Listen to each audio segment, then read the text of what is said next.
నగరపాలక సంస్థ పరిధిలో ఎవరైనా చెరువులు కాలువలను ఆక్రమించి నిర్మాణాలు చేపడితే ఉపేక్షించవద్దని నగరపాలక సంస్థ commissioner N Maurya town planning అధికారులను ఆదేశించారు.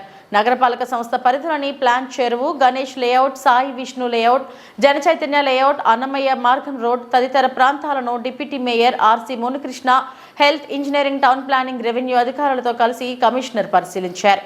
ఈ సందర్భంగా కమిషనర్ మాట్లాడుతూ ముఖ్యంగా పాన్ చెరువులో అనధికార నిర్మాణాలు చేస్తున్నారని, పలు లేఅవుట్లలో కాలువలు ఆక్రమించినట్లు ప్రజా ఫిర్యాదుల పరిష్కార వేదికలో ఫిర్యాదులు వస్తున్నాయని అన్నారు.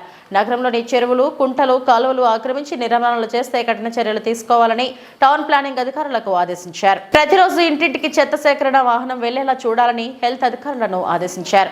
కమిషనర్ వెంట deputy commissioner Amaraiah, superintendent engineer Shyam Sundar, TUDA SE Krishna Reddy, E Ravindra, municipal engineer Gomati తదితరులు పాల్గొన్నారు.